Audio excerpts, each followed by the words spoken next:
শুনতে কি চাবে তোমায় স্বাগত। আজকে রয়েছে শিবরাম চক্রবর্তীর মজার গল্প আমার বইয়ের কাটতি। গল্প পাঠে রয়েছি আমি সঞ্জীব। আমার পাশের চেয়ারের লোকটির যে ত্রিভঙ্গিম টের পেলাম অনেক অনেক পরে। কি করে আন্দাজ করব বলো?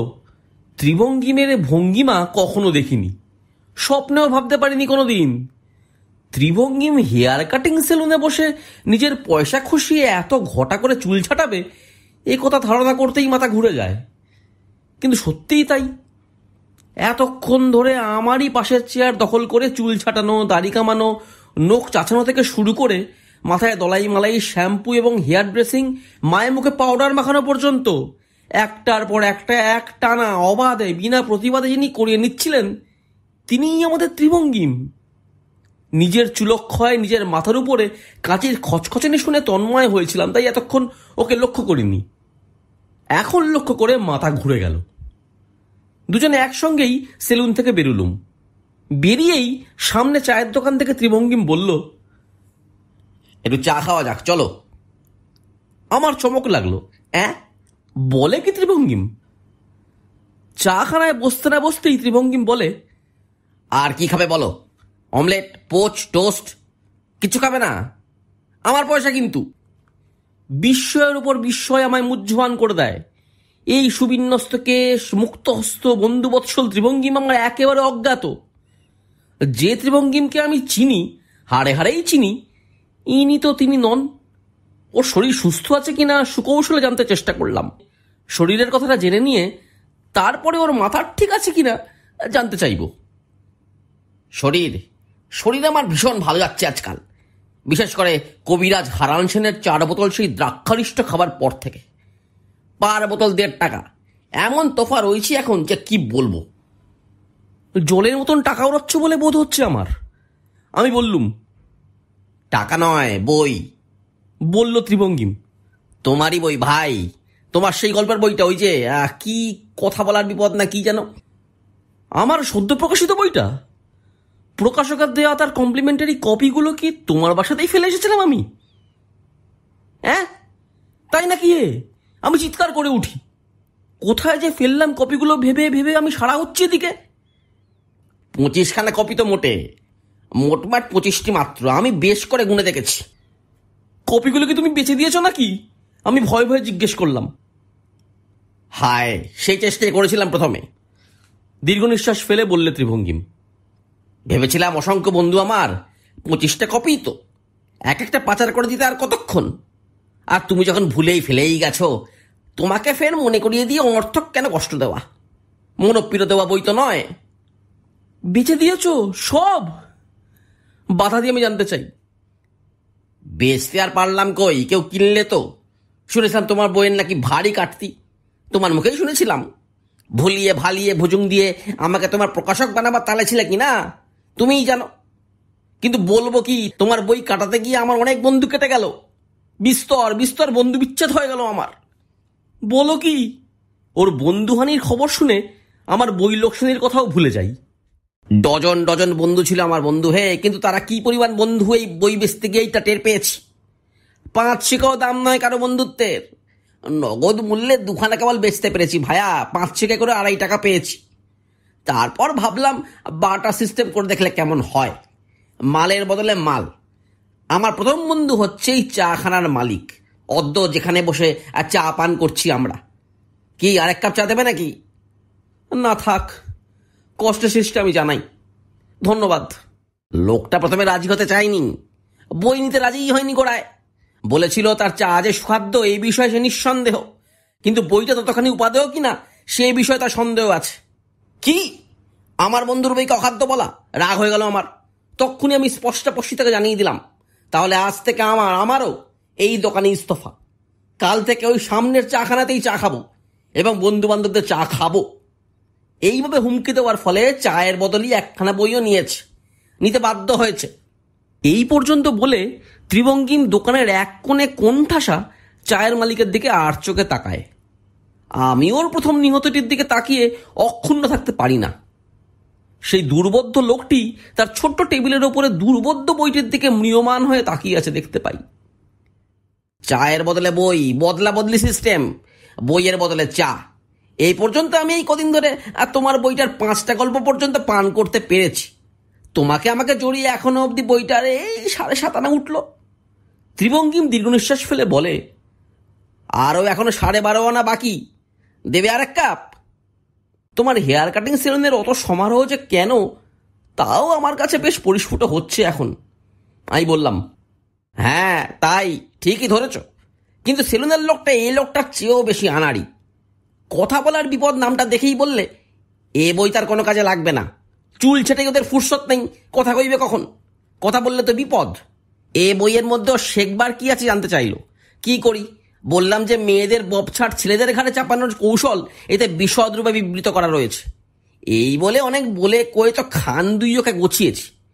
ও কিন্তু এই শর্তে রাজি হয়েছিল যে বইয়ের বদলি 2.5 টাকা দামের চুল ছাটাই, দাড়ি কামাই, শ্যাম্পু ইত্যাদি সব আমায় এক চোটে তুলে নিতে হবে, রোজ রোজ খুচখাট চলবে না। কি করি বলো? এক নাগারে বসে 3বার চুল ছাটলাম, 5বার হেয়ার ড্রেসিং করে দিলে 7বার দাড়ি কামাতে হয়েছে, নখ কাটাই হলো 12-10। সেই সকাল থেকেই চলেছে। যা জ্বলছে সারা মুখ, তেমনি আবার নখের ডগাগুলো।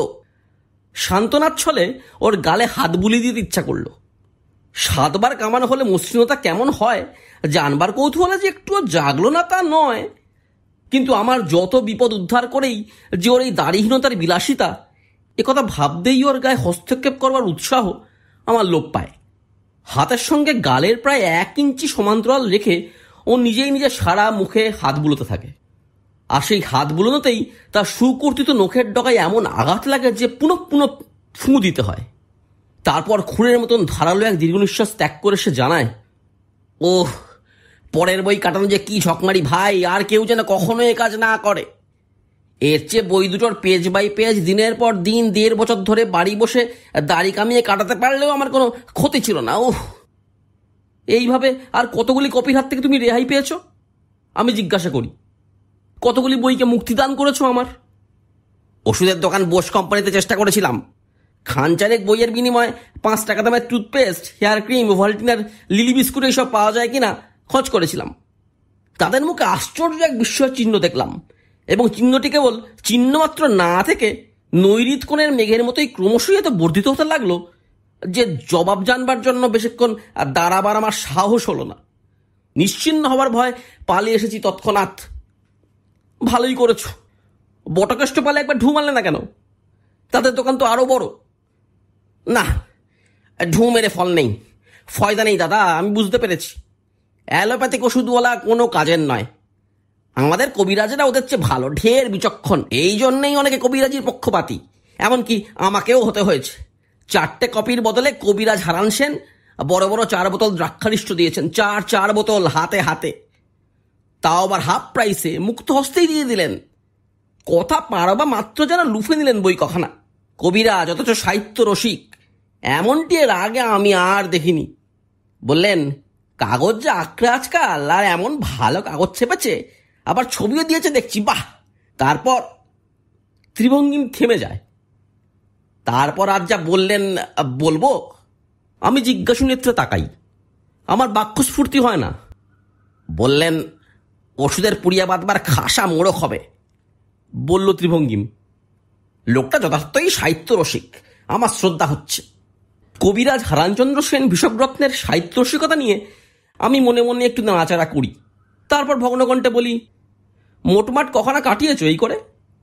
নগদ মূল্যে তো 2খানা, চায়ের বোতলই 1, চুল ছাড়তে 2, আর কবিরাজখানায় 4, সব শুধু 9খানা গেল, তাই না? 9খানা মোটে, সব কখানাই গেছে, কিন্তু যাওয়াতে যা বেগ পেতে হয়েছে আমাকে, যা করে যাইয়েছি তা কেবল এক খোদাই জানেন। ত্রিভঙ্গিম দীর্ঘ নিঃশ্বাস ফেলল। আর আমিও জানি কিছু কিছু। 1খানাও বাকি নেই আর? আমার ভগ্নতর কণ্ঠ থেকে বার হয়। আর 1খানাই বাকি আছে কেবল। এই বলে ত্রিভঙ্গিম পকেট থেকে 25খানার ধ্বংসাবশেষ সেই একমাত্র কপিটিকে টেনে বার করল। এইটাই কেবল কাটাতে বাকি। এটা নিয়ে কোথাও চেষ্টা করনি? আমার গদগদ গলা থেকে বেরোয়। করিনি আবার। কমলালয় রিডাকশন সেলে কপাল ঠুকে ঢুকেছিলাম, এর বদলে 1খানা রুমালও যদি পাওয়া যায়।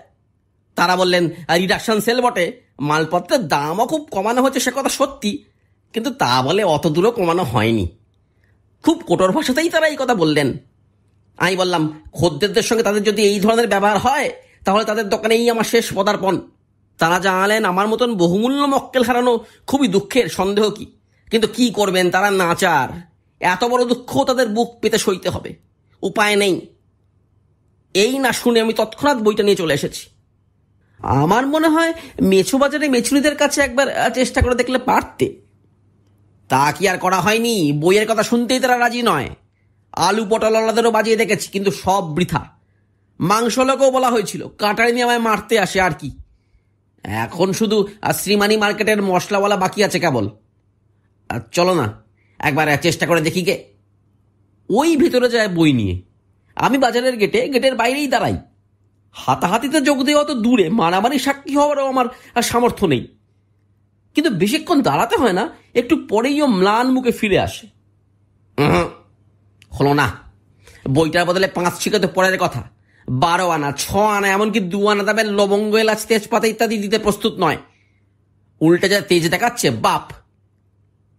কেবল একজন লোক একটু আশা দিয়েছে, গেটের মুখে যে লোকটা মাখন বিক্রি করে সে বলেছে মাস কয়েক পরে আসতে, ততদিনে মাখন পচলে পচা মাখনের বদলে নিতে পারে হয়তো।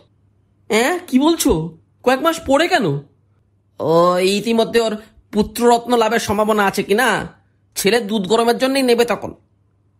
ছেলের দুধ গরমের জন্য শুনে আমার সর্বাঙ্গ যেন ঠান্ডা মেরে আসে। কাটতি না থাক, আমার বইয়ের এই কাটতির সম্ভাবনায় তেমন উৎসাহ পাই না। হ্যাঁ, তার জন্য আমি ততদিন বসে থাকবো কিনা? দেখো না আবদার, তার চেয়ে উইয়ের হাতেই কাটতির ভার দেব না হয়, তাতেও আমার লোকসান নেই।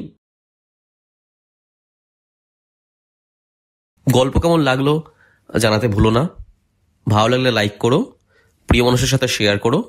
চ্যানেলটা সাবস্ক্রাইব না করা থাকলে সাবস্ক্রাইব করে দিও। জলদি ফিরে আসবো আবার নতুন গল্প নিয়ে। ভালো থেকো।